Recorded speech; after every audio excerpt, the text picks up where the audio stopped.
멈춰선 유럽 방위 공동체의 꿈, 메르츠 총리 FCAS 프로젝트의 종지부를 찍다. 2017년 여름 파리 엘리제궁에서 앙겔라 메르켈 당시 독일 총리와 에마니엘 마크롱 프랑스 대통령이 손을 맞잡았을 때만 해도 그것은 유럽 통합의 새로운 이정표가 될 것처럼 보였습니다. 이름하여 미래 전투항공 시스템, 퓨처 컴뱃 에어 시스템, 독일과 프랑스가 주도하고 스페인이 참여하는 이 초대형 프로젝트는 단순한 신형 전투기 개발을 넘어 유럽이 미국산 무기 의존도에서 벗어나 독자적인 국방 자립을 이뤄내겠다는 야심찬 선언이었습니다. 그러나 그로부터 9년이 지난 2026년 6월 유럽 방위산업의 자존심이었던 이 거대 비행체는 결국 활주로를 이륙하기도 전에 참담한 파국을 맞이했습니다. 프리드리 메르츠 독일 총리는 결국 프로젝트 참여 중단을 선언했습니다. 방산 기업 간의 이권 다툼과 주도권 싸움이 정치적 인내심의 한계를 넘어섰기 때문입니다. 유럽 최대의 무기 개발 사업이 왜 이토록 허망하게 주저앉았는지, 그리고 이 결합의 파탄이 향후 유럽 안보 지형에 어떤 후폭풍을 몰고 올지 그 막전막후를 짚어봅니다. 무엇을 꿈꿨고 왜 시스템들의 시스템이라 불렸나? FCAS는 단순히 기존의 독일 연방군이 운영하는 유로파이터 타이푼과 프랑스 공군의 라파를 대체할 차세대 전투기를 만드는 사업이 아니었습니다.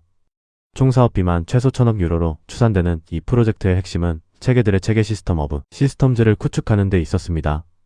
인공지능 AI과 고성능 데이터 클라우드로 연결된 조종사가 탑승하는 6세대 스텔스 전투기를 중심으로 무장 드론 무인 깃대가 편대를 이루어 유기적으로 협동, 작전을 수행하는 네트워크 중심전의 결정체를 지향했으며 배치 완료 목표 시점은 2040년이었습니다.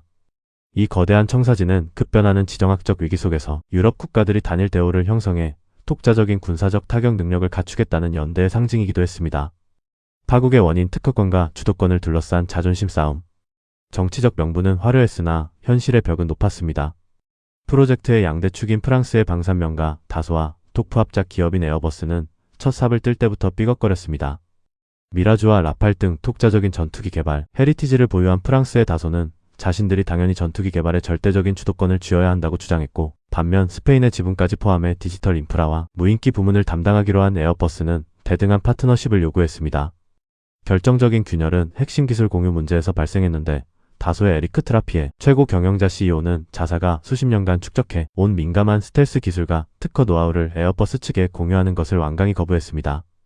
군사 전문가 크리스티안 멜링의 분석에 따르면 이번 사태의 본질은 프랑스 산업계가 주도권을 양보할 의사가 전혀 없었기 때문으로 요약됩니다.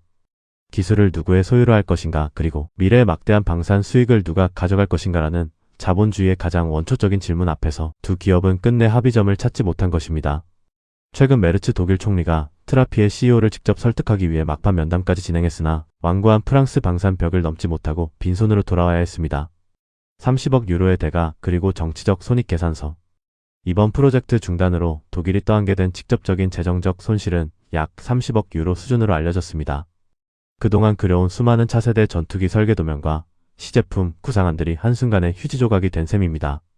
그러나 베를린 총리실 주변의 기류를 살펴보면 정치적 타격은 예상외로 크지 않다는 반응입니다. 밑빠진 독에 물 붓기 식으로 갈등만 양산하던 거대 사업을 적기에 정리했다는 실리적 판단이 작용했기 때문입니다. 게다가 독프 양국은 전투기 동맹은 깨졌을지언정 FCAS의 핵심 개념이었던 드론, AI, 데이터 클라우드를 연계한 전투 네트워크 시스템 연구 결과물은 폐기하지 않고 보존하기로 합의했습니다. 이 소프트웨어적 자산은 향후 각국이 독자 노선을 걷거나 새로운 파트너를 찾을 때 중요한 자양분이 될 수 있습니다. 하지만 근본적인 의문은 여전히 남습니다. 과연 독일은 프랑스 없이 단독으로 혹은 다른 파트너와 손잡고 2040년까지 유로파이터를 대체할 전투기를 완성할 수 있을까? 안보 공백에 대한 우려의 목소리가 나오는 이유입니다.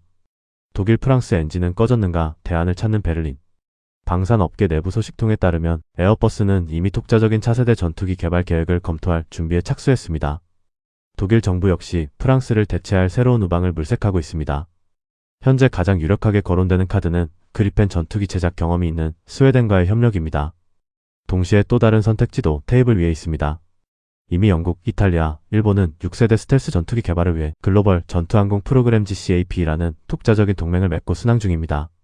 일각에서는 독일이 자존심을 굽히고 이 GCAP 콘소시엄에 전격 참여하는 시나리오도 조심스럽게 점치고 있습니다.